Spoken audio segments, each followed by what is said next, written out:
She's Leslie Harris. I'm Marianne Wilburn, and you are listening to the Garden Mixer. It's magical. Hi, Marianne. Hi, Leslie. Wasn't that professional? It was very professional.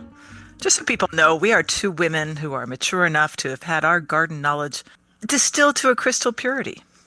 Don't you think? Wait a minute. I need a moment. I need a moment Distilled with to that. crystal purity. And those droplets of crystalline, whatever goodness, can drop on you, listener, or whatever plant happens to be in the neighborhood. We're excited. Crystal purity. Wow. Yeah. But no, there is no humility in this podcast. Go elsewhere for that. I thought we were the modest podcast, the full of humility Everything. podcast, weren't we? We were a little judgy, but Mm. also I keep wanting to say humid, but help me. Shorten humility for me so I can say it like a normal human being, please. Humility. No, Oh, humble. humble. Humble Thank you. is the noun that you Okay, which use. means that yes, we are mature in years and we forget words like humble. Humble. Hmm. Yeah, Well, so we're not perfect, and therefore we have some things to clear up from last time. we do. Clear up corner. Let's go. Well, first of all, I didn't nail you at the moment, but I should have when you said that our weather, I laughed to even think of it, having lived in Connecticut for 32 years, that our weather is extreme in Oh, Virginia. Extreme. okay. You know what? I thought you would probably try and hammer me on this. Yeah. So I came armed with some facts. Okay. I mean, a few. Let's actually start by putting this all into perspective, shall we? You were in Connecticut, okay. But I grew up in California. I moved out here 20, oh my God, 25 years ago. Oh, I don't, maturity. can we just drink something? Hold on. What are you drinking anyway? We're leaving town tomorrow, and I had to kill this beautiful Cab Sav that we had started the other night, or else no good. So Uh, cheers, and it's a big double pour. cheers. And this one is from California. This is a Cab Sauv from California. And where there is a better way for weather, particularly humidity. There's another way.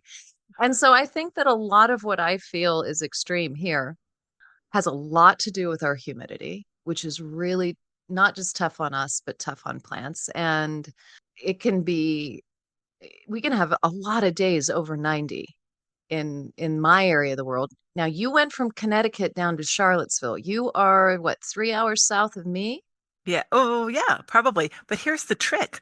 In Connecticut, because it was right on the coast, I actually went from 7A to 7A. Since then, Charlottesville has been deemed 7B, and I truly believe that.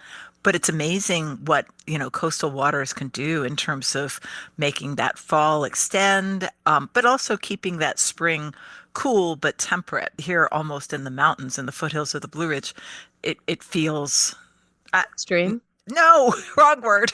Wrong word. You caught me. You tried to trap me. Did try and trap you, and I did. Yes, you did.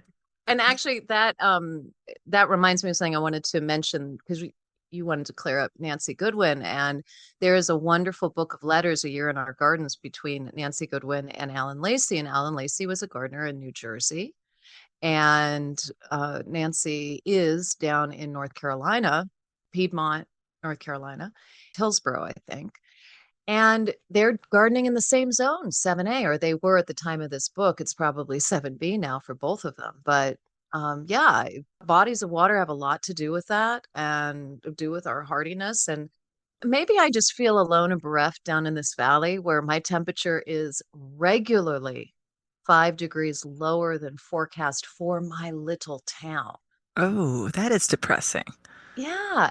And I watch the sunlight break through the trees, the tip tops of the trees. When I wake up in the morning, I see the sunlight glinting through the trees. And granted, that is a beautiful sight, but I can't help wanting to see it from the top of the hill where I'm bathed in sunlight. So I feel like between the humidity, between the very short springs that we experience, where you sort of feel like you're going into an English spring and all's right in the world. For approximately 48 hours. and then you start to perspire.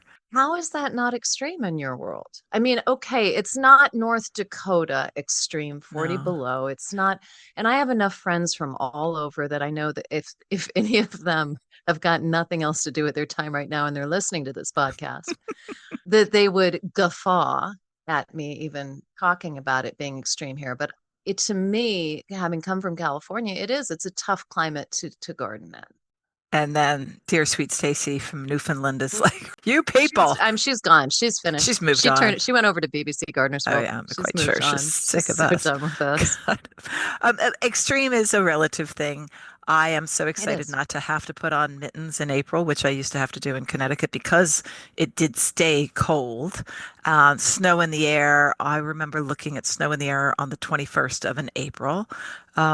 So Charlottesville is so much more temperate. But anyway, it's all relative.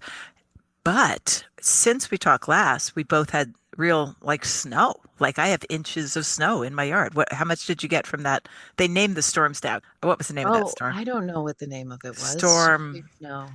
Mr. Snowman. Mr. Snowman storm. I'm so tired. Can we just have, we're having a storm. Do we have to have a snow event? What the hell is this snow event stuff? Makes Jeff Can we Harris just, turn on the Weather Channel. And there it is. okay, there you go. He It's needs to all about know. eyeballs and clicks. That's it. There's a snow event happening. They used to call it children back in the before times. It's going to snow this week. We got, I think, 5 to 6 inches. And I say 5 to 6 because by the time I got my butt out there to actually measure it and not just walk through it, it had drifted. And so it was hard to find an area that hadn't experienced some drift away or drift towards. Did you get that layer of ice that we got, which tamped it all down?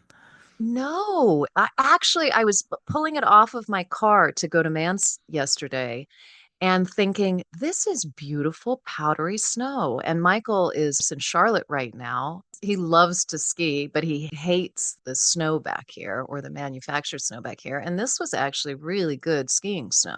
And it's insulating snow as well. Yeah, snow is really good for the garden. It really is. We did have ice, which is not as good for the garden, but there was a layer of snow over it, and then it was the kind of snow that you can walk across to the mailbox and cut over the lawn, and you're not going to break through to the actual layer of snow. I was just walking on ice on top. We got none of that. So maybe you are indeed more extreme than we are. You know what? This whole extreme thing also has to do with age.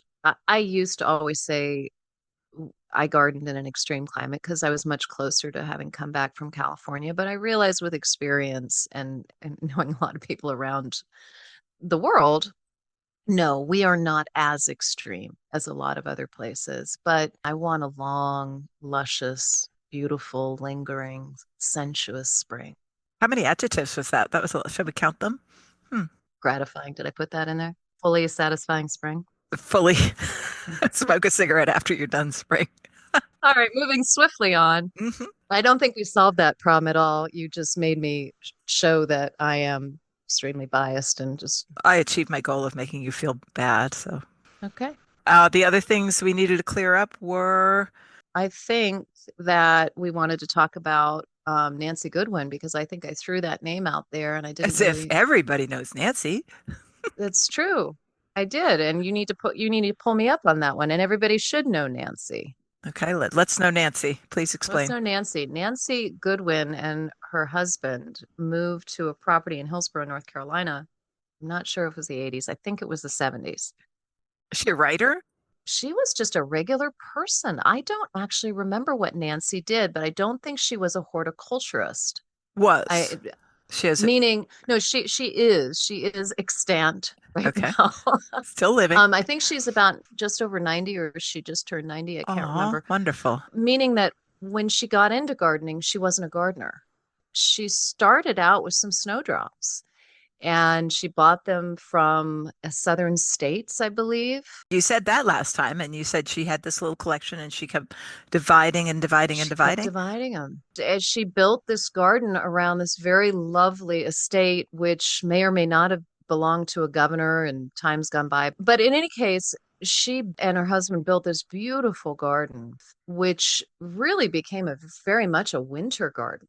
and it is still going strong. And they have done what many hardcore gardeners with really beautiful collections wish that they could do. They have put it into a trust, a charitable trust, I believe. And that means that it's in perpetuity. It has an endowment to be able to keep it going for, I don't know for how long, but it's a fabulous thing, because when there's a beautiful collection in a garden and the gardeners are getting older, it's terrible to know that those gardens are going to be sold and just go back to nature and or development. I want to send people to Montrose Garden, and it's montrosegarden.org. That's Montrose garden.org. And you can visit this garden in Hillsborough. You have to not apply, but you have to ask to do it. But they have a form on the website, and they'll get back to you quickly. And there's a fee to visit, but it's worthwhile to do, especially in the winter months. I was really excited when I went to the website to see that it is really vibrant, especially if you're in that area or you're thinking about winter gardening. Get on montrosegarden.org and look at the photos that are there, and it'll give you some ideas of some of the things that you might want to be growing right now. Very cool. David Culp is also very cool. He is the gardener at Brandywine Cottage in Downingtown, Pennsylvania, which I believe is in it's in the Brandywine, Delaware Valley there, with very rich gardening heritage in that area. And he is a lecturer. Has he written any books? I don't. Oh yeah, yeah. He's written a couple.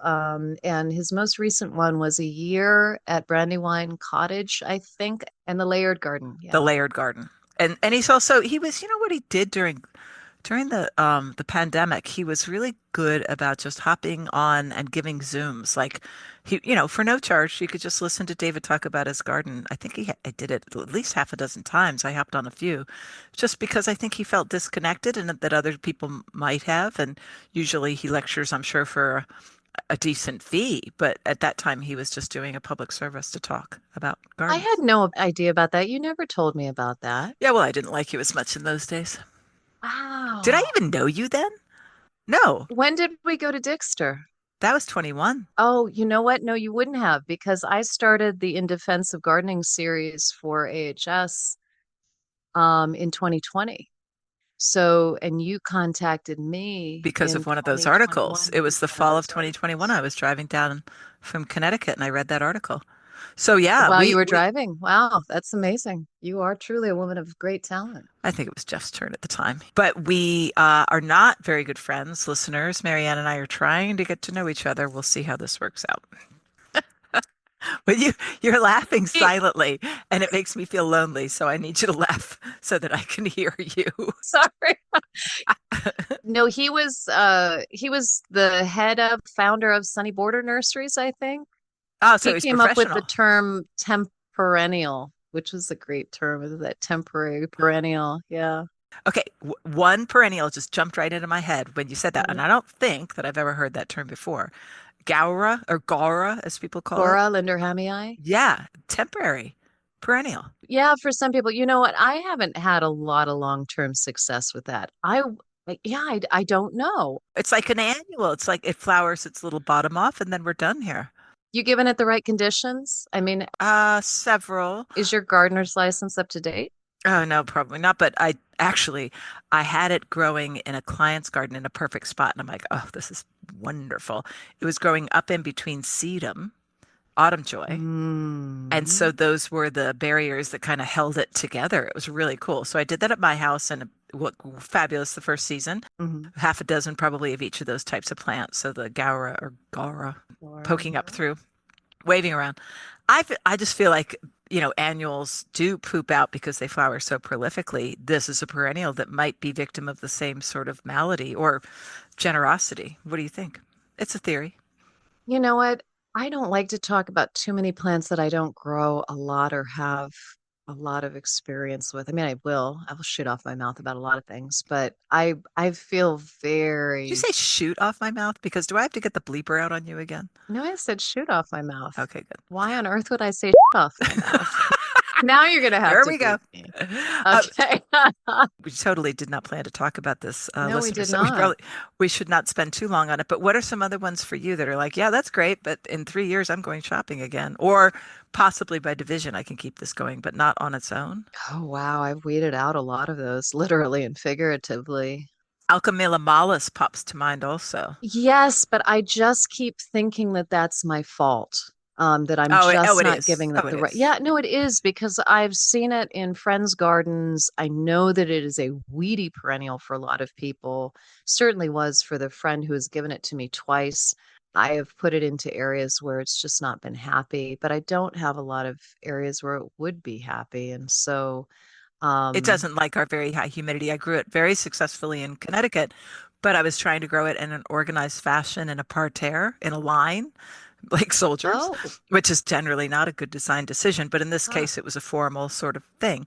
And half of them would be like, yeah, this year is not my year. I'm so sorry. So I'd have a big, robust dude right next to this little old lady who was just going on her way to the garden in the sky. I could never get him looking the same. So that one, Alchemilla mollis, is often referred to as lady's mantle in case you're only tracking the common name with. In which case you shouldn't be. Track the real name, baby. Come on, you can do it. I know I have faith in you. I have faith in you, listener. You can track the real name. I promise you, you can. It's got a lot of syllables, and everybody knows what lady's mantle is. So I excuse that No, one. I don't. I don't. I thought that was like lady's hand or something. I didn't know it was lady's mantle. What's a mantle? Is that like my mantle above my fireplace? What does that even mean? Uh, I don't know. It might be some sort of Victorian lingerie that we don't understand at this stage. But don't be throwing your toys out of the pram here. Just be the adult in the room and realize that. All right, well, let's talk about echinacea because we want to talk about a perennial that wants to melt out the quickest opportunity. Oh, it does. Yeah. Yeah, echinacea would be one of them. Now, that said, one of my seed reared echinacea, Magnum, is that right? Magnus? Magnum? If I hadn't been in a very rural high school that had the opportunity to take Latin, I'd be able to tell you right now that it couldn't possibly be Magnum or Magnus because that wouldn't agree with echinacea. But I can't do that Oh, because what? adjective agreeing with the noun. I see what you mean. It is Yeah. Magnus, my phone tells me. Appreciate that. And any listener that was shouting at the phone, Magnus, you Magnus, you stupid idiot woman. women who God, think you have your just why are knowledge you doing a distilled to a podcast? Like, crystal purity. so Magnus has been really good because it seeds itself in other places where it wants to be, not in the areas where I want to put it. So it will come back, but a lot of the newer cultivars will melt out. And for me, I haven't tried all of these different series that they have, and there are so many echinacea, just extraordinary. It's almost hydrangea levels. The sombrero series has been really good for me. I don't know about you. Have you worked with that I series at tried all? those in my old garden and I did. I incorporated those into a lot of designs. And although I left those gardens because I sold my business, I felt like they were strong at least for a year or two. Why, that's awful.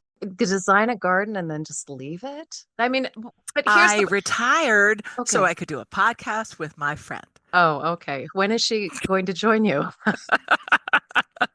With these temperennials, what a great word. I feel like we've had enough, but do you have more to say on the temperennials? No, I would say that I loved, like I said, Sombrero series, Baja Burgundy, great. If you like the Yeah. color, it's a little bit magenta-y, but really sturdy plant. And Granada Gold, it came back 5 years in a row. Now that to me Ooh. is a strong echinacea. Do you propagate? Do you split knowing that the writing is on the wall for echinacea? Like, you're going to poop out on me. Let's just get a fresh division of this plant. Do you do that prophylactically, so to speak? Prophylactically, no, I do not. All right. Anything else for Clear Up Corner? So Clear Up Corner is like now 30 minutes on, and Yeah. have we cleared up anything? We talked about David, right? And we talked about him because he is connected to the Galanthus Gala. And that is going to be coming up at the end of February 28th, March 1st. And I was talking to a couple people about it at Mance, and evidently the announcement hasn't come out yet. Mind you, when this podcast comes out, it probably will have. So So let's move on to the manse because that is something amazing that I'm so glad I didn't go to. This is the Mid-Atlantic. What's the T stand for? T, Keep t, going, keep going. I know you T, can do it. t. Nursery and Oh, Mid-Atlantic Nursery and Trade Show. Very large convention center in Baltimore. And Marianne and I went there a couple of years ago together. She goes more religiously than I. It's overwhelming. Although a lot of the, what do you call them? Vendors, booths. yeah, both. Yeah, they have bowls of chocolate, which made it everything better for me. Chocolate kisses, Hershey bars. Snickers, Skittles. Hmm. Tell me about your experience. Well, Mance is it's what do they call themselves? I think the king of all trade shows. Now, I'm Sarah Warfield, if you're listening. I'm sorry I cannot remember the tagline, but it really is a huge trade show for the industry. It's at the Baltimore Convention Center. It's held in January.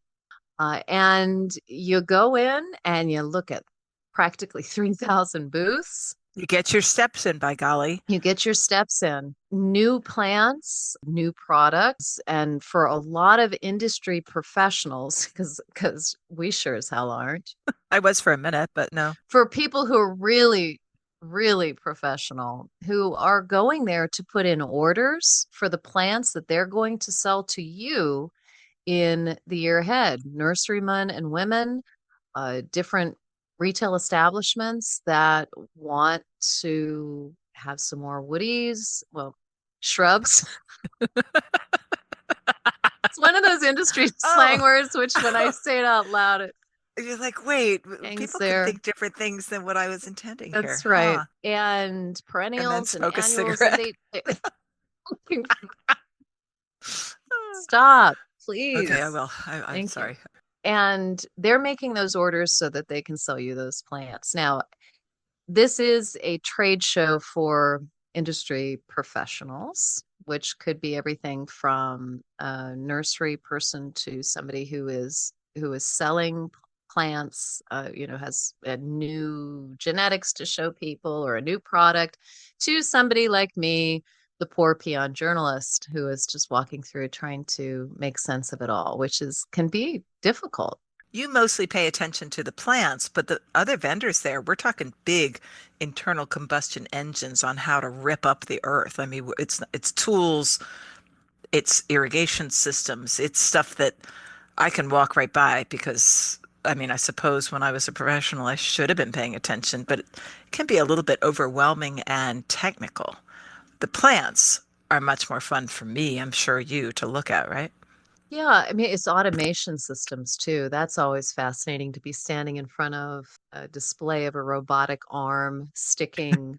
No, that's really interesting to be to looking at these incredible automation systems for propagating plants. And so that's a great place to display it. There's bulb vendors, there's pot vendors, there's plant vendors.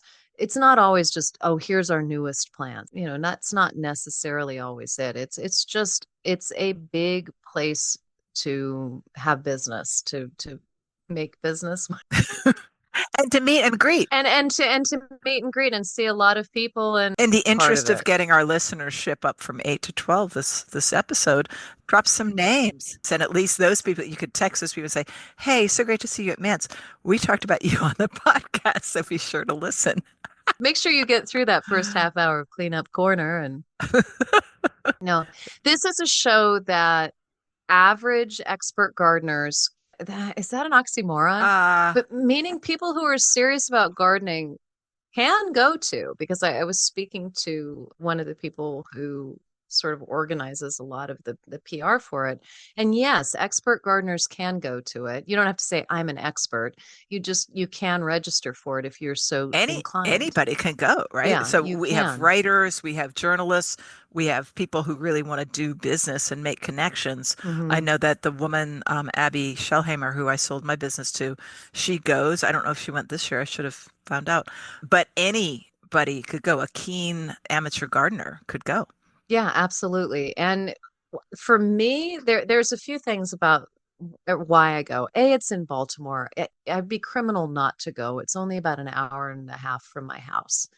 And B, it's a opportunity to see a lot of old friends, honestly. I mean, I saw you there. Yeah, And I saw my actual old friend Scott Berline there too. You were just a hanger on, but I was. I really tried to horn in on your friendship. you interviewed us, I believe, between two Boxwoods at the Lord Baltimore Oh, Hotel. that took place. I wonder, huh, if anybody has the energy to go back and listen to that episode. That was a lot of fun. But the other thing that I realized today as I was emptying these big satchels of catalogs that I love about it is the ability to get printed catalogs and printed reference guides from so many of these vendors. I know you just sort of, I saw your eyes glaze Oh, over there. yeah, like, oh, clutter. I'm looking at your background. You have papers all over your desk. I just want to come in there and get a Hoover. Get rid of this stuff. Oh man. Oh yeah. Actually, you are actually looking at the manse clutter right there on that desk. That's inches of, again, dustable. Well, they're not dusty yet, like your books from last time, but oh God. Okay, I'm gonna take you to task on this. Let me just take these off, grab it. There she goes. She's going back there. She's got her wheels on her very professional looking, ergonomically designed desk chair, and she's got a handful of papers that I would so quickly put in the recycle bin, your neck would break watching me do it. All right, I'm back.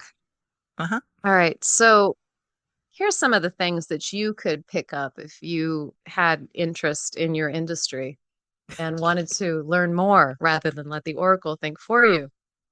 Things like the Saunders Brothers Boxwood Guide, which is, Saunders Brothers. yes, I this is love mine, not Saunders yours. I'm not Brothers. sending you a copy. No, you can get it online, you silly. You download it as a PDF. Just Who wants to look at their screen even one more minute than they have to? I can take okay. this. This is coming from my office. I was looking at it today in my office. It's going down to my bedside table. I will be looking at it as I fall asleep tonight. Probably after page 3. No, you know what? And then I'll be on page 4 the next night. All right. And they still do it in order of size, like the Morris Mini or the Mini Morris or whatever close to the front? Do they do the little tiny ones and then graduate? Oh, I never noticed that. Oh, I love those tiny ones. They're so cute. You know what? I never noticed that actual order of, but I have not picked it up in years. I went to replace the one that I had in my bookcase, and it was from 2014. Oh my gosh, Because think of people, all the new oh my Boxwoods, God, yeah. even owing to the Blight, is to say nothing else. Probably the Elegantissima. You're such a dinosaur. Oh my gosh. The variegated one, did it even exist? The Of Fastigiata, course it was it did. there for Yes, you? Okay, yes, just and checking. yes.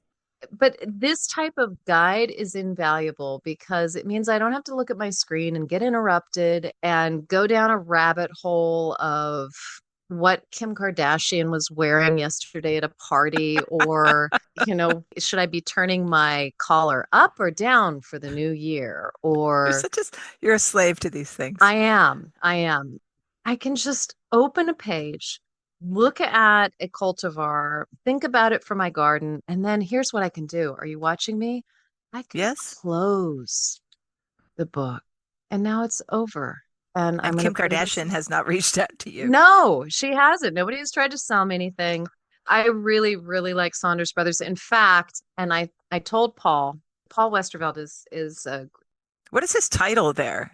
He's a big man at that big company. well, he is actually a big man. He's a very tall man. Oh, is he? Yes. Well, I've met Paul. I think I actually saw him at Mance, but we corresponded because I always tried to get him to come on to Into the Garden with Leslie. He never came into the Garden with Leslie. He only threatened to. So, what do you think our Oh, chances are of getting him on this show, The Garden Mixer? they're fairly high because he told me he was listening to it while he was ironing. I want to have him in the garden listening to the garden mixer, but I'm good with ironing. I'm going to do some ironing tonight. I fully admit I will be ironing napkins tonight when I finish this show. Okay, I'm down with that. Oh, you are.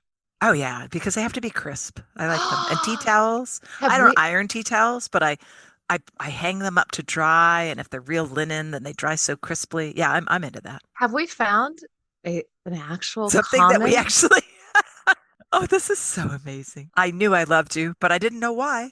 Okay, let's I shelve had no Paul. Let's idea put why. Paul up on the shelf for a moment with his Okay. ironing board. And let's just for a moment talk about the Ironing importance of cloth napkins. napkins in one's life, because I know that we have a really large young audience. And they're saying, They go, what Jesus, the hell? anything else? Where's Kim Kardashian when you need her? But this is one of those little things, one of those little details that here, I'm going to get you with a buzzword, is freaking sustainable. Okay, napkins that you're not buying paper napkins. You Oh, have no, you have to have napkins cloth that napkins you're always. reusing over. Oh, No, yeah. but people don't tend to use them. I know because Oh, because I always have cloth napkins. When people who haven't been at my table before sit down and have cloth napkins, they go, "Oh, cloth napkins, like you're putting on a dog and pony show." I'm like, no, no, no, no, no. It's just a who thing. This are is your just what we have, right? friends? I don't know. Horticulturists. They're in the garden all day. So they use gunny sacks and burlap on their laps, paper towels. But it's a lovely thing, and it's one of those things I'd love to see suddenly become trendy again, like vinyl records. Problem with cloth napkins, if you haven't figured it out already, is you either need to pull them out of the dryer and quickly fold them. And let's face it, in our lives, I am never around when that dryer is ding, ding, dinging. And neither is anybody else. And they get a little rumpled. And then they go into a bag to be ironed. And then before I know it, it's Christmas and I've got to iron napkins, red napkins from last So you'd better have a Christmas. good podcast to listen to or some, I don't know, War and Peace. Can I just tell you, in my one good moment of parenting, I think it was only one, maybe there were several others. I just remember I bought plain wooden napkin rings, and my family, my little family, my husband and my little boy, and 2 years later we had a little girl, and they decorated their napkin rings, and so they were responsible for whether their napkin was soiled and it went into a basket under the sink. But you sometimes you just don't use your napkin that much at a meal, and so set the table. Okay, these are the napkin rings and these are the napkins. And those napkin rings, they didn't make it down to Charlottesville. I think I finally did check them, but they were so personalized because at the time, I think my daughter was only 2 or 3. Hers was a train wreck of painting what a 2 or 3 year old would do. Our son made some sort of design. Jeff had UVA Virginia V on it, and I think I had some flowers. It was, I mean, but years, a decade of more of napkin rings from that one day. It was, You are hurting my heart. You chucked them before your move? but we don't live What in. kind of monster are you? Can I get any credit for doing the original good deed? No, apparently not. Should we get back to gardening? Wait, one more thing about that. All right. If you're thinking about cloth napkins and you're thinking, I can't launder napkins every day. Here's the deal, Sure you listeners, can. with cloth napkins. You don't launder them every day. If you are eating dinner around your table, which eat dinner around your table, please eat dinner around your table. It's so hard. Nobody wants to do it, but once you start doing it, you won't want to It's the stop. conversation pit. It's wonderful. It is. It is. You always have a seat at the table that's a certain place that you sit, and that's where your napkin goes. So it's maybe what a friend of mine called flirty, not clean, not dirty, but flirty. And I don't know if that's an East Coast term or what, but I thought that's a perfect That's a term. traveler's term. That's the way most of my clothes are 3 days into any trip. Yeah, so those napkins just sit at your place and they're used the next day or the next day until they're dirty and then then they go into the wash and it just these are the little habits that build families. All right, are we still talking about gardens? I don't know. I, Oh, right. We left Paul on the shelf. Let's take Paul back down from the shelf of Saunders, but on Come his on, Paul. He's a ironing with big his guy. iron. Careful now. This big guy. Saunders Brothers is, I think, just below you. It's in Lovingston, Virginia. It's an hour ride away. And in between it and me is one of those cool old hamburger stands where you can get a chocolate malt. So that is where I would pick up many, many plants for many, many designs that I did over those 7 years of having that gardening business. I loved it. It is the premier East Coast, maybe national source for really good boxwoods, and they have done a very good job of reacting to the COVID of Boxwoods, A of COVID of Boxes, Boxwoods. Yes, COVID Boxwood of Boxwood. Blight. Dum, Boxwood dum, Blight, yeah. Oh, dum. everything was terrible at first. We all are gonna die, and then oh Yeah. no, they figured it out, and they have some really nice next gen and some New other gen. cultivars that are New new gen. gen. Yeah. So Okay. they have new gen cultivars, and I think that's all. Paul, you can email me later and tell me no, it's not. But I think that these are American genetics that they have here, meaning that they noticed and or bred them here on American soil. I'm aware of three different companies that are doing blight resistant boxwood, and that's Saunders Brothers New Gen and the Better Wait, I got Boxwood. a correction here. An immediate clear up corner. Oh, wow, we Uh, are right on it. it's next gen. I thought it was New It's Gen. Come on, it's New Gen, right? hang on 2 seconds. The next generation. Right. New. Oh, you're right. I'm Damn. good. Wait a minute. Let me flip through. Oh my gosh, this is fabulous. On the spot. I'm flipping through my printed Book. guide and I'm going to look at my New Gen New Liberty gen. Bell. Oh, you know who else we should get on the show? Possibly before Paul. Paul is Holly Paul's Scoggins. dissed you. Holly Scoggins. Holly is funnier She is than so hell. funny. She's so One of the much best funnier than us. In presenters. fact, I think I'll get her as my podcast partner because she's funnier than you. You know what? I would actually laud and applaud that move. I mean, A, it would be She's less work so on my funny. part, and B, I could just listen and laugh because that woman is She's funny. so funny. So it is new gen, not next gen. Because I made that mistake, we remembered Holly Scoggins. So tell me, you saw Paul. How is he? He Besides the is very ironing. well, and Good. evidently all of his linens are ironed because he's listening to the garden mixer, and Good. he's just such a great guy. I really like I just love seeing him. I think I saw him at PPA in oh boy, Asheville. Oh my God. Literally a month before those floods.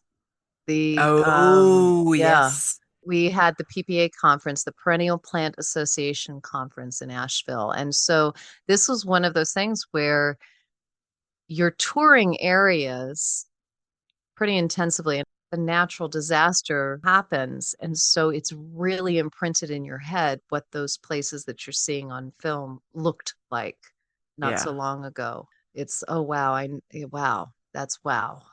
That is so wow. The California fires right now. Yeah. Oh, I don't even have words on that one no. right No, now. we It's cannot be not funny good. about that. But so No. let's go back to Blight because that's a much more upbeat topic. Um, How serious was it though?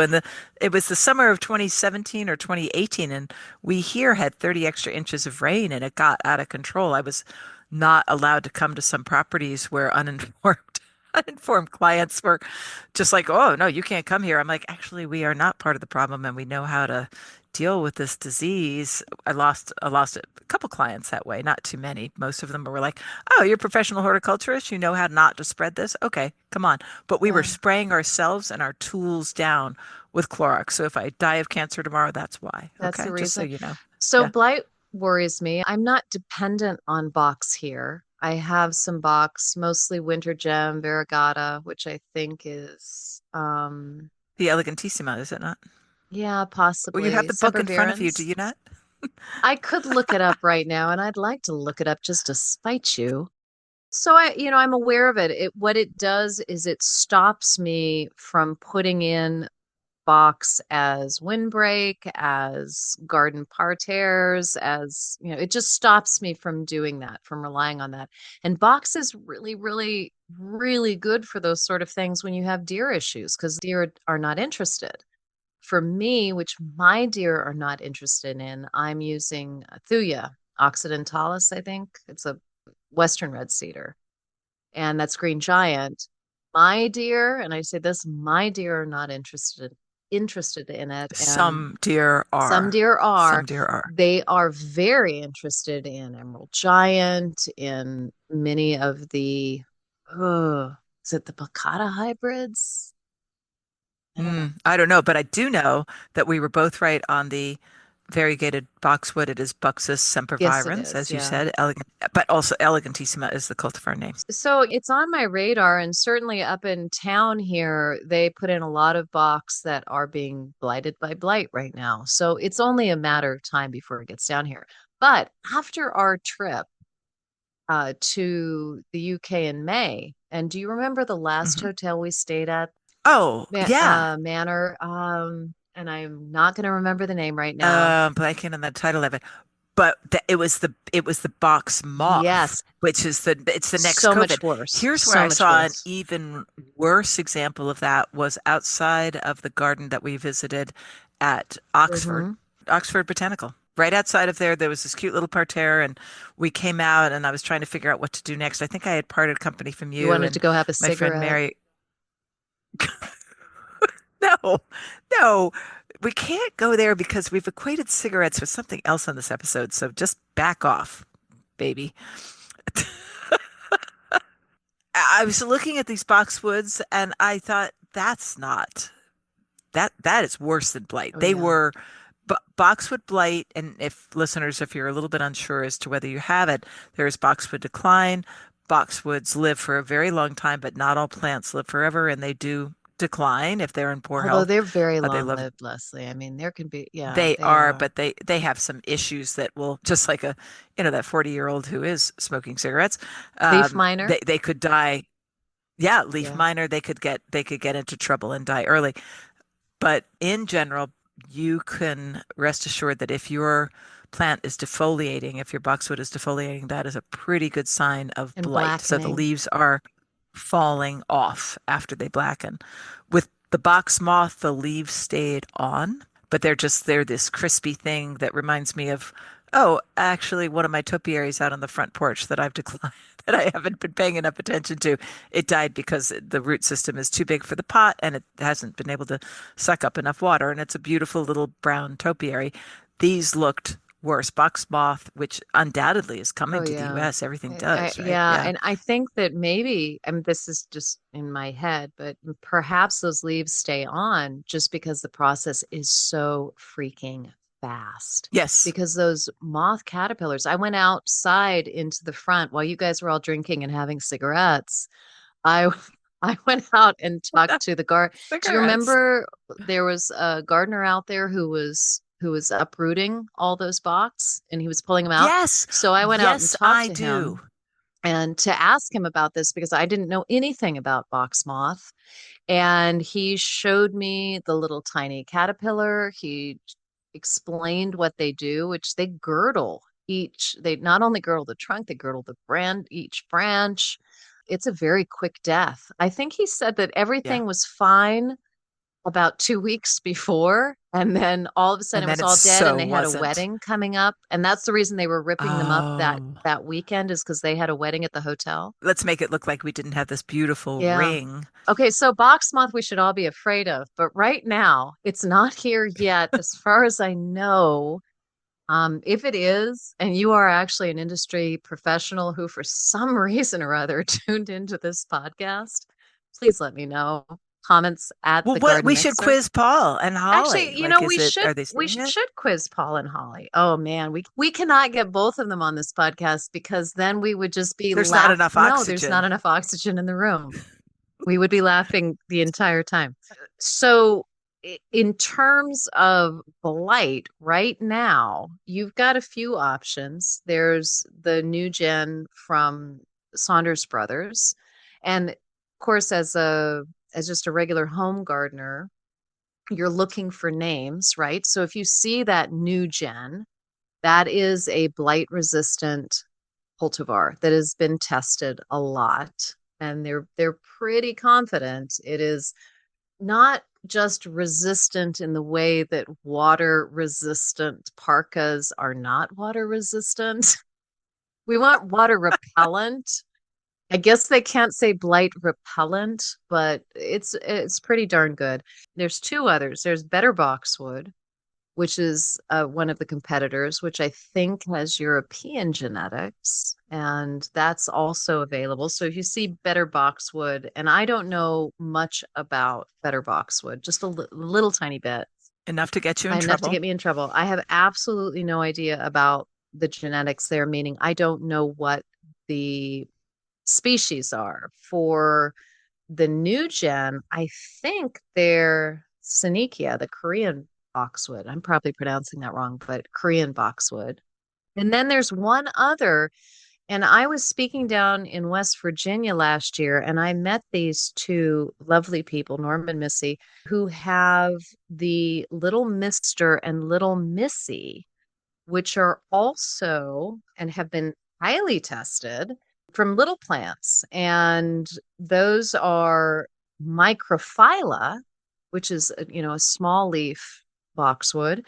And both of those are blight resistant and leaf miner resistant, which is very Cool. interesting and actually being used a good amount in France right now. So there are some options out there if you're really committed to boxwood, which is a good thing to be committed to. I like boxwood. I like I do. I boxwood. love the smell. So okay, so where are you?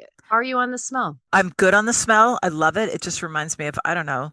I think I went to Gunston Hall as a small child, certainly Monticello, and I'm like, oh yeah, that's good. That means family time. We're going to learn about history. I like it a lot.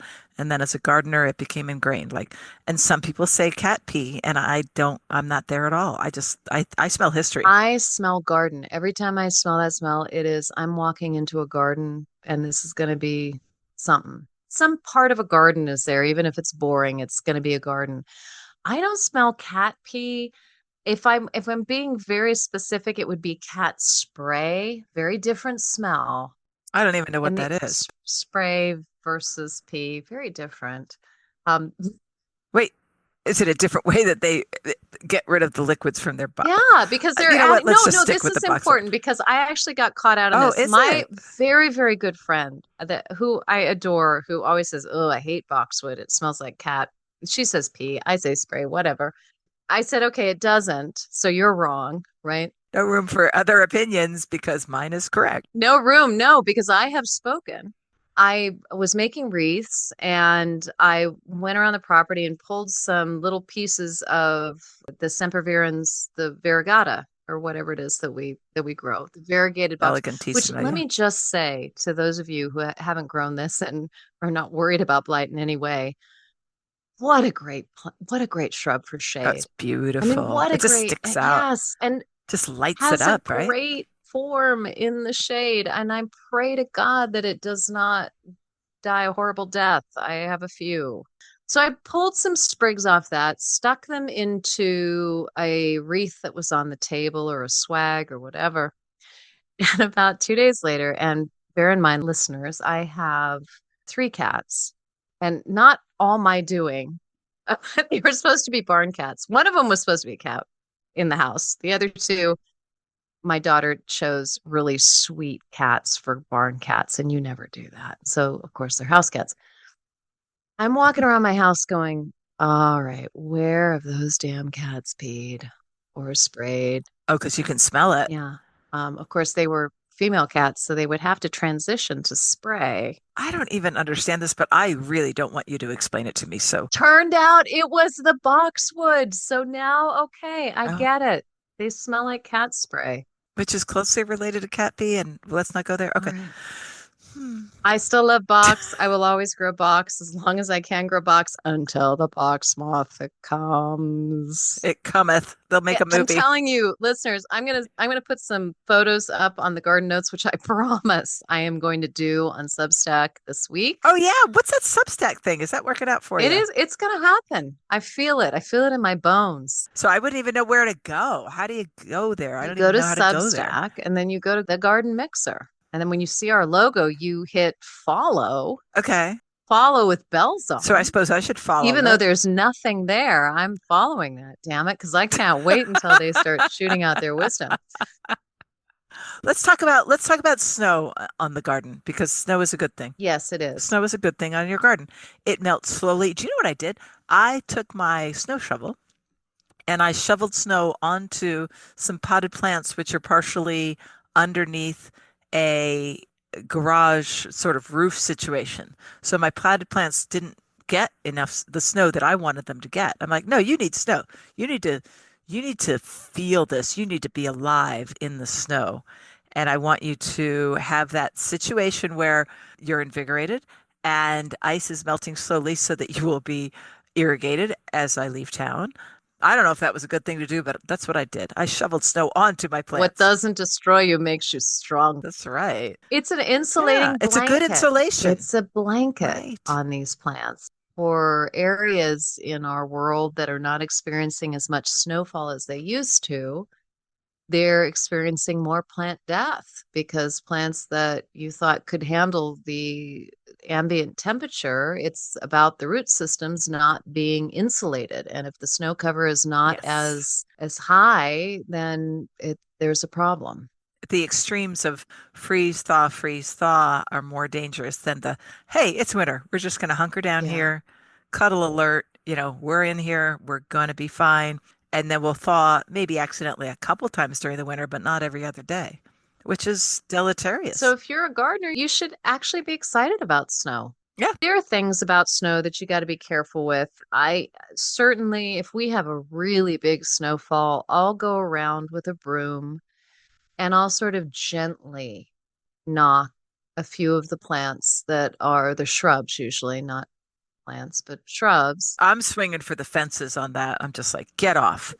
But I'm like full hip thrust, get Wow. like, So yeah, I'm brutal. pretty violent about that. I am very brutal. Gosh. No, that's not a good idea because if things are frozen, you could snap off branches that you don't want to. So gentle Yeah, is I'll better. put a caveat in there. If there's ice, no, I won't touch it. I will say that is one thing, the whole California, Virginia thing. Ice storms, they sort of suck trying to get out of my driveway, etc., but they are beautiful. These popsicles Yeah. of that were our plants become these beautiful popsicles. But absolutely will not touch them with anything until that ice melts off because things become very brittle. I think you're smart. I can't Well, resist I sort of am, thank poking you. at them and saying, what are you going to do for me now? Are you going to have that crinkling, icy tinkle tinkle sound, which I kind of like? And oh, ooh, I broke something there. Wow. Back off, back off. Listeners, you're taking horticultural advice from this woman. I just want you to think about that for Yeah, a yeah, moment. or you're not, which is wiser. What about the idea of people getting worried about little things that are poking up snowdrops now and things that are beginning to bud? Genetically, they probably are ready for these cold temperatures and even that layer of snow and ice. I never, first of all, life is short. I'm not going to worry about things like that. And secondly, I don't think you have to worry about things like that, right? Yeah, and thirdly, the snowdrop should be blooming right now. Galanthus, snowdrops, huh? Yeah. Let's think about this Yeah, common so name. I have really changed the way that I think about this. And I think that I was really pushed by media, honestly, that sort of pushes you, oh my goodness, be afraid, be afraid, be afraid. Kim Kardashian is Yeah, telling Kim you that was you should be telling me, fearful. oh my God, those cherry trees are blooming now. You should be really Oh God. worried. No, I guess because sadly, well, not sadly. No, actually, happily. This is one of the very small benefits to getting older, listeners, is that you've got a lot of You just seasons under your don't belt. care. It's not Yeah. that you don't care. It's that you have a lot of seasons to sort of look at and observe. And if you have actually been paying attention, you start to see patterns that, oh, okay, that's okay. And this is going to be all right. And this is hard and this is not. And like, for instance, in December this year, the beginning of December, across the river, there were a couple cherry trees that were in blossom. And 20 years ago, I would have thought, oh my gosh, the cherry trees are blooming. There's going to be no bloom for spring and this is awful. And I wouldn't have thought, why are they doing that? I just would have been thinking that's terrible. They shouldn't A be doing it now. It's a calamity. calamity. Yeah. Yeah. But now I think, okay, I don't know how many blossoms are actually on a fully mature weeping cherry tree, but I'd guess. What would you guess? Let's count. 500,000? Oh gosh, maybe. No, I mean, really think about it. 500,000, maybe more. So if you So lose a you few in lose 20, October, 30,000 to something in that happened. Mm, and you're going to fuss over it, And then you're going to have some fires and bake some cookies and go through snow and Christmas and Groundhog Day. And then it blooms again the next spring. And you're not even going to remember, or You're I'm going to not. notice. Gosh, I was really worried about Yeah. that. And that certainly has happened on a much smaller basis for me with my witch hazels. I know that I have this horrible caterpillar that comes around when I'm always at a conference in July or August, the yellow-necked caterpillar. And its sole purpose in life is to defoliate my hemamelis. So I got back, I think, from a PPA conference, and it defoliated one half of my pallida, like completely gone, no leaves on it whatsoever, because they're moving like the Borg in Star Trek. They are moving across this thing. Like resistance is Oh, good. freaking Another sci-fi futile, right? reference. Danger, Will That's right. Robinson. Yeah, It's a little bit more current than Will Robinson, but slightly. and they're moving across this thing. And so I took out the big guns. They were gone. They were ex yellow-necked caterpillars. And What they did you came back. use? You know what? I'm going to say what I use because I'm sick and tired of people pussyfooting around what they used. I used some seven on them. Very specifically used seven on them. I am Are you scandalized. Listeners, you have the option of using a hard hose first. And then if you want to get out the seven, hey, it's your garden. I'm not worried about it. a hard hose? Okay, well, here's the problem with that particular bit of advice, Leslie. I don't freaking have a hose down in that garden. Oh, right, Okay, I because you have live a in the freaking watering can, so I country. could use a hard watering can and beat the tree with the back of the watering can. I could hand pick probably 6 billion yellow-necked caterpillars off of that tree. I said, I no, think I'd I rather don't be use a ironing lot of napkins. pesticides in my garden. I really don't. But I like to have tools in my belt for specific things that are not good. In any case, it was a very specific application of seven, and I feel sense of relief and release in saying that out loud because everybody just they She looks pretend I younger. do. I look She 10 does. years younger right now. Oh, yeah. Oh, look at your shoulders are straighter. Nobody wants to admit that they are using some things specifically rather than some weekend warrior going around spraying like a crazy person. I do not do that. I would never do that. Anyway, let's go back to the story. The story was defoliated. I didn't think much else about it, but in late October, beginning of November, my Polita started to bloom on those branches. The defoliated ones or the And ones? it was so bizarre. And it was something that didn't happen until end of February, somewhere in there, beginning of March.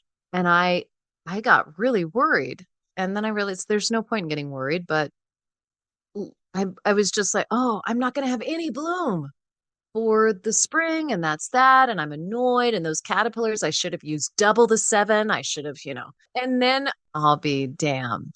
In the spring, I had a beautiful flush of blossoms because not all of the buds bloomed, just enough to make me say, that's not right. That shouldn't be happening right now.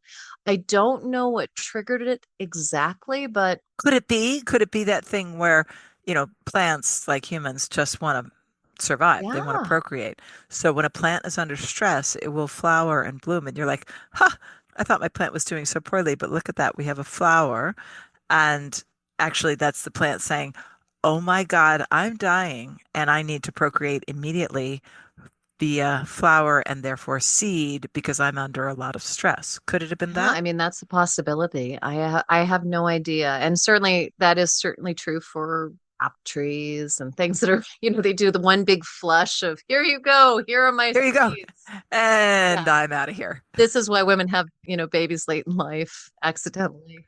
Like, here, take my eggs, 17 children and and we're out we're of here.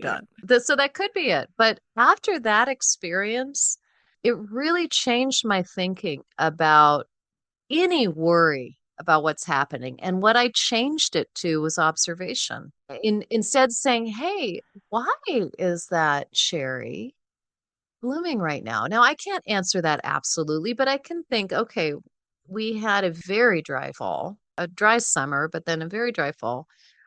And it wasn't immediately cold, cold, cold. And maybe there was something about the precipitation that came in at the end of November, and then a not too cold, maybe spring-like temperatures that gave it this feeling of it's spring.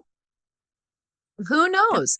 I have absolutely no idea, but it allows me to think about it, to observe it. And I think that is the reaction that we should be having because we are living through a very interesting time climactically. Yeah. We should be observing, writing it down. We talked about our naked journaling the other day. You don't need to be naked, just writing it down and then taking a deep breath and And climactically or otherwise, barring the times that we're living in, I think a great takeaway from that is just to realize the value of observation in the garden versus I have to do something about this. I have to get up my seven like wait, Marianne. Oh wait, no, wait. no, no, that was perfectly No, no. valid. I am excusing you from that and I'm even applauding you for that because you wanted to do something about it and you did it. However, there are times, and you also did this, where just like, let's have a look at this or let's make a note of this and let's just observe and learn and possibly not do or do later or I just think it's a wonderful way to enjoy gardening. Agreed. Another wonderful way to enjoy gardening is to look at the birds in your garden. Have you been feeding your Oh my birds? gosh, my birds are bringing me so much joy. I mean, joy on a level unparalleled. Oh, I mean, smoke a cigarette joy. They are bringing me right now. And does Michael listen to this no, oh podcast? God, Because no, I'm a little no, okay. Yeah, neither no. does Jeff. Go ahead. Go ahead. Last year, I built a bird table. I had been staying with a friend of mine in Cornwall who every single morning troops out to his bird table, which is just outside the kitchen window, fills it with feed. This just is it plethora Yes, that's a good of word. bird life comes down from the trees. And I would just sit in this window and just feel so removed from everything, just in a very, very happy place. And I came back this last year and said, right, I want one of those. I'm going to make a feeder like that. And not a feeder because I've had feeders before, but I'm always stuck in this place of I've got to open the feeder, clean it out, put more seed in because they eat it very That's quickly. important to clean it. Yeah. Yeah, because there are diseases that you don't want your birds to get. Exactly. And so I thought, I'm going to do it this way. I'm going to try it this way. I know we have squirrels. I know that all of that stuff exists, but I'm going to try it this way. And so I got a bunch of scrap lumber. I found this tray. I know I'm digressing, Leslie, and you're starting to visibly to Shake. shake. Think. Oh, okay. How much But editing will I have to I do? found this tray at the Goodwill. It was wooden and it was the perfect size to be a bird table. And it said, do more of what makes you happy. And I hate Oh, that's I so hate good. signage stuff like I that. mean, it's twee, but It's come on, totally that's kind of twee, but good. I thought that is the base of my feeder, baby. So I grabbed that. I got some hammer, nails, and just put together a base for it. Then I started to get to the roof and I said, Michael, you need to do the roof. So 'cause that wasn't working. I forgot all my Call in geometry. I the mean, I was an A student in geometry. It's all gone. so pull in the pro from Dover who remembers how to use a Yes, protractor. Okay. I did. Put it on a pole right outside of my one of my dining room windows where I have put a daybed.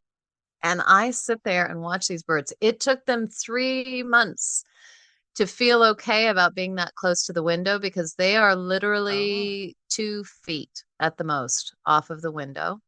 And also, I have a lot of mid-sized, I say shrubs, but almost trees, viburnum and redbud.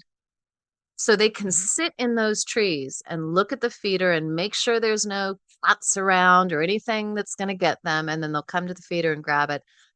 I am spending way too much time watching these things. A friend of mine, having seen my feeder at Christmas time and just amazed by the bird life there. I mean, I'm putting 5 cups of feed on this thing and any type of extra bread or And just whatever. regular old mixed seed that you might buy from a big box store or anything special. I can't do the mixed stuff because bottom line, these little turkeys just want sunflower Wait, seeds. you have turkeys? No, yeah, Those are hefty. no, these spoiled birds, they just want sunflower or safflower seeds. They don't want the Milo seed or the millet seed. I will put 5 cups of seed from a mix, and I had to get a mix the other day. And I put that out there. Every single safflower and sunflower seed is gone, and it's just this pile of millet and Milo seed. I think it's Milo. But now the snow has come, and so they're eating that. Oh, I bet. Like snow changes everything, right? This is how I dealt with my children when they were growing up. Like, well, you're hungry. You put them out in the Yeah, snow. put them out. At some point, you're going to eat that liver and onions. It's going to be good for you because you're going to be hungry. You might have heart problems later in That's life, but right. by golly, So it's wonderful. It's wonderful to watch them, and it really transports me. So, your bird experience, tell me it's good. it's not as good. It's not as good, but I do have a feeder. It's one of those squirrel proof things, and I enjoy watching the squirrels try to be as athletic as possible, hanging upside down from some precarious hook, trying to like, I think I can, and then they're like, no, I guess I can't, and they wander off. What kind of squirrel population is invading that table? That's an interesting thing because it's been there a year now. And this year, a month ago, was the first time that I had a squirrel there. And it's the same one because he has a little bit of white on his head. Because the feeder is literally right there, I can go bang on the door and then chase him. And then and I do that. And then I think, this isn't such a terrible thing. He is an interesting creature too, and he is absolutely part of this ecosystem. I don't want him taking over my feeder, but he's not. He's just there. I'm just curious, if he's there, will the birds still come? You know what? That's the interesting thing. The chickadees don't seem to care. Okay. They will go around the outside, and I also have a lot of suet cakes hanging off. I mean, once you start getting into it, then you find yourself buying ridiculous things beyond suet cakes. Your child's inheritance gone to the local birds. Right? But it could get really bad. I don't know. It's been there a year. I've had a wonderful year with them. The squirrels, it's just been that one that has found it. He's like a bandit. He's like, wow, nobody else has found this place. But I have a lot of black walnut trees. I have a lot of food for squirrels. And I wonder if that doesn't make a big difference. There's a lot of hickory trees around here, and there's a lot for them to eat.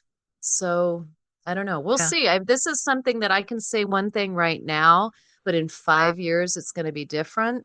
But I am enjoying it. I love that bird table thing because I can just throw things onto it rather than have to pull up the feeder, open it up, clean out. Clean it Yeah, clean it out. out, put seed back in, and do that as quickly as they eat that seed. One more question about that table because I have a spot where I could do that possibly. Birds bring things in and birds put things out. Does that become a dirty place in terms of what you have to clean up? Do birds poop near your table? Do birds poop? Okay, so Birds do poop. they do. They Do they do poop poop. like, would they poop on my terrace? Is what I'm I trying to did get to. notice that I saw a lot more bird poop on my Daphne odora and my cyclamen that are below, like way down below the deck, because they are perched Okay. in the redbud up at the top. And so they're Waiting for waiting their for their opportunity. opportunity to go. So I did notice that.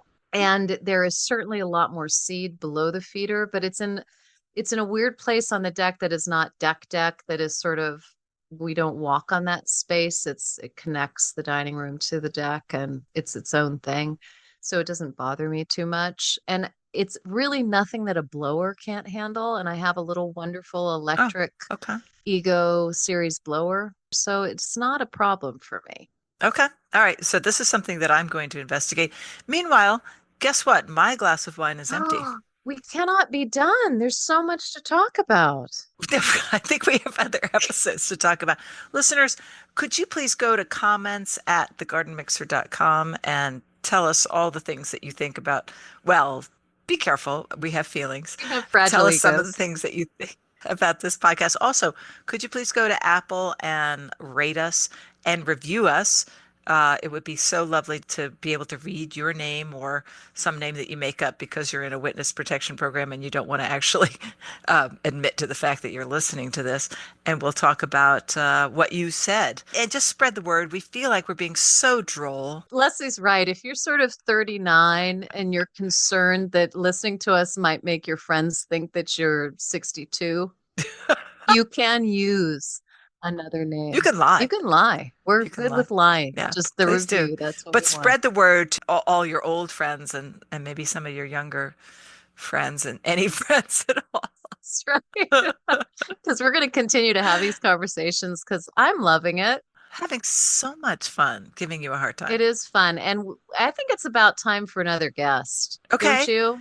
Yeah, so All right. Paul or Holly, or we talked about Aaron Shannon, the Ah, impatient good. gardener. Yes. Yes. I think it's time to strong arm Aaron Okay. to come on the All podcast. right, Yeah, we'll try to get that done. absolutely.